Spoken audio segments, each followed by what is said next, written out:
and let me say a couple of notes of appreciation. First of all, to the Prime Minister of Pakistan and to Field Marshal Munir, who were both incredible hosts.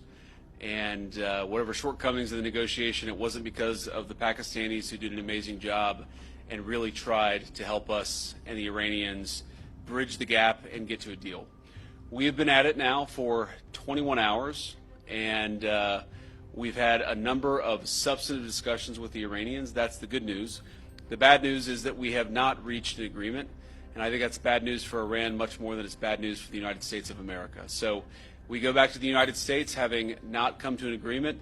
We've made very clear what our red lines are, what things we're willing to accommodate them on, and what things we're not willing to accommodate them on.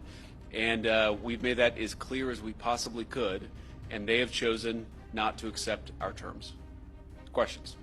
Sir, Nick Robertson from CNN. Precisely what have they rejected here? Can you help us understand it a little bit? Well, I won't go into all the details because I don't want to negotiate in public after we've negotiated for 21 hours in private.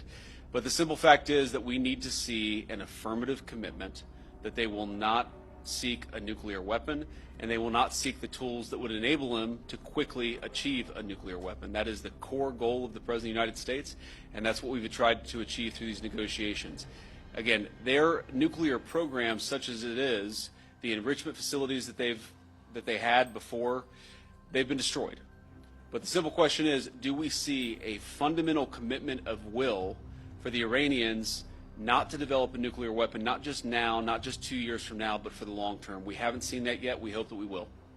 Jen. Is there a framework on anything, and also did the Iranian frozen assets come up, and did you reach any conclusions on those frozen assets? We talked about all those issues, Jen, and we talked about a number of issues beyond that, and so certainly those things came up, but again, we just could not get to a situation where the Iranians were willing to accept our terms. I think that we were quite flexible, we were quite accommodating. The President told us, you need to come here in good faith and make your best effort to get a deal.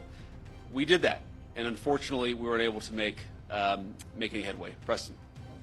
Mr. Vice President, how often did you communicate with President Trump throughout the negotiations? There were reports that there were multiple rounds where there were breaks in between negotiations. How often did you communicate with the President throughout those rounds, and what was he saying as you were going through these negotiations that you said fell short? Yeah, obviously we were talking to the President consistently. I don't know how many times we talked to him, a half dozen times, a dozen times over the past 21 hours. We obviously also talked to Admiral Cooper, to Pete, to Marco, to the entire national security team. We talked to Scott Besson a number of times.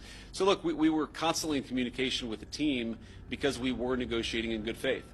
And we leave here with a very simple proposal, a method of understanding that is our final and best offer.